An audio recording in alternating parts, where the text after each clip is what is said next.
Alors, ce soir, comme l'a dit ma collègue, j'ai la responsabilité, en fait, de faciliter l'échange avec vous sur la loi du tableau d'affichage.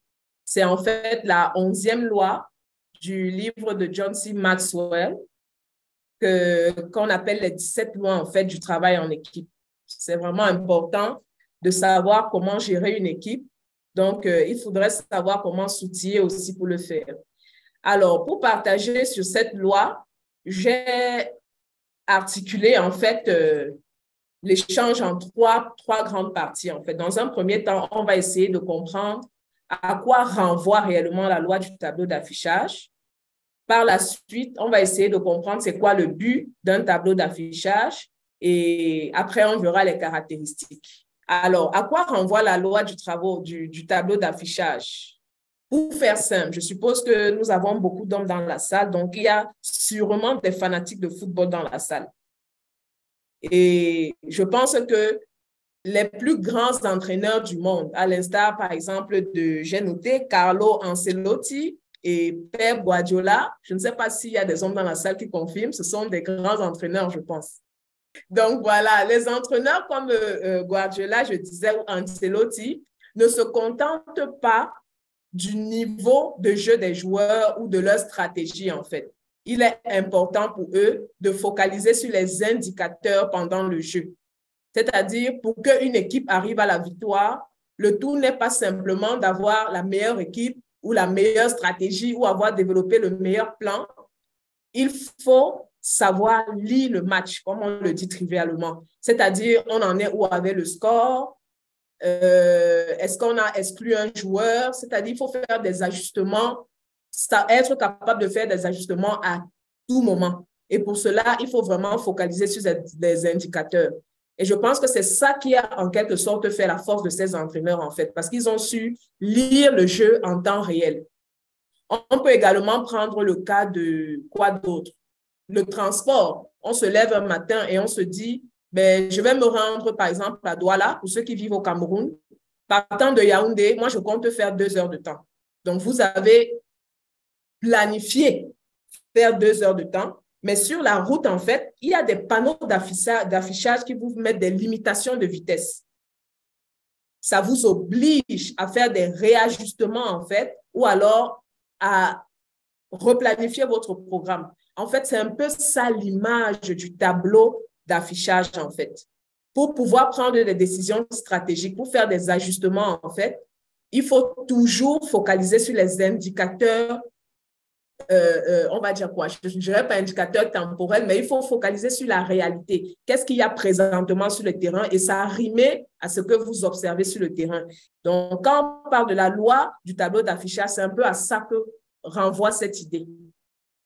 Maintenant, quel est le but de cette loi, en fait? En tant que leader, en tant que manager, vous aurez constaté qu'il y a beaucoup d'équipes, beaucoup d'entreprises, en fait, qui ont fait faillite.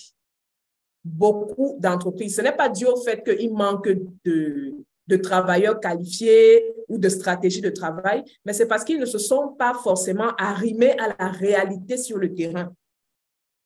Vous faites du marketing, et vous continuez à vendre, par exemple, les téléphones qu'on appelle trivialement les choronko. C'est-à-dire, il n'y a pas de WhatsApp dessus, il n'y a pas de Facebook, alors qu'on sait que l'un des outils forts du marketing actuellement, c'est les réseaux sociaux. Il faut pouvoir placer son produit sur Facebook et ainsi de suite. Pourquoi votre entreprise fait faillite? C'est parce que tout simplement, vous ne vous êtes pas renseigné sur la situation actuelle. Où est-ce que j'en suis? Où est-ce qu'on en est? Et comment je peux ajuster ce que j'avais planifié pour arriver finalement à une projection claire. Donc, voilà un peu pour ce qui est du but, quand on parle du but du tableau d'affichage. Donc, j'ai pris quelques exemples comme pour dire, le tableau d'affichage donne le ton, le pouls de la réalité sur le terrain. Ça permet d'avoir une meilleure compréhension, ça permet d'évaluer le terrain pour prendre des décisions stratégiques, pour faire des ajustements et pour arriver finalement à la victoire. Donc, quand on a parlé des entraîneurs comme Guardiola, ils ne font pas de magie en fait. Je pense qu'ils ont juste compris la stratégie. Et comment ça s'applique dans notre vie courante? C'est à tous les niveaux, il faut regarder le tableau d'affichage. C'est comme un tableau de bord dans la voiture.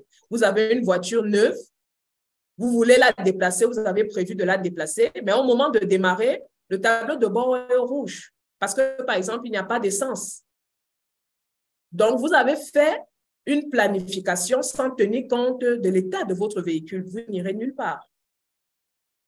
Il faut toujours essayer de savoir ce qui se passe dans la réalité. Essayer d'observer ce qu'on appelle des indicateurs dans le temps pour savoir comment prendre les bonnes décisions, comment arriver à ses fins finalement. Donc, c'est à ça, de façon ramassée, que renvoie la loi du tableau d'affichage.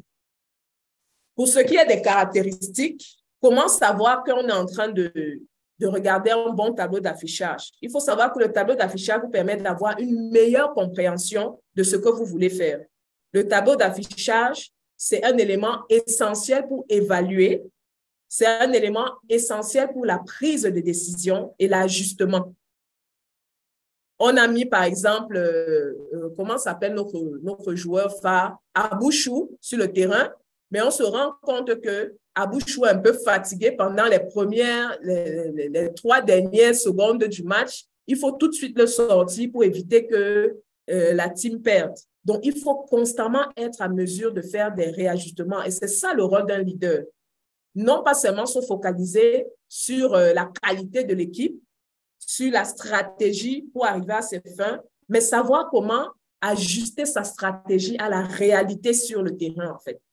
Et à ce moment-là, on a besoin des indicateurs, on a besoin d'un tableau d'affichage. À l'école des coachs, qui est une école dans laquelle je fais partie, on a ce qu'on appelle le plan de vie en introduction. C'est un module d'introduction. C'est-à-dire, avant de commencer à vous guérir ou à vouloir prétendre à vouloir être un grand coach, il faudrait déjà que vous puissiez faire la situation de votre être, en fait. Où est-ce que vous en êtes? Quels sont les problèmes, en fait, qui vous-même vous dérangent encore? Toujours renvoyer tout ce qu'on veut faire dans la vie à la réalité, à la situation sur le terrain. Donc, voilà ce qu'on peut dire sur la loi du tableau d'affichage. Pour qu'une équipe réussisse, il faut certes qu'on soit unis, il faut certes qu'il y ait une bonne communication, une très bonne stratégie, mais, il faut toujours comprendre ce qui se passe réellement. Il faut toujours avoir une situation claire de ce qui se passe sur le terrain, en business, en affaires, dans la vie de tous les jours, même chez le médecin. Il faut toujours savoir lire les tableaux le tableau d'affichage. On peut appeler ça tableau de bord, on peut appeler ça boussole, on peut appeler ça, mais le but du tableau de bord est de vous aider à arriver à la victoire en sachant comprendre ce qui se passe, en sachant évaluer la situation, prendre des décisions, être capable de les réajuster et par la suite, vous obtenez ce que vous voulez. Donc, je vais conclure en nous encourageant à nous inspirer d'un tableau d'affichage pour anticiper, pour l'aide à la décision et pour une projection beaucoup plus réelle sur l'avenir.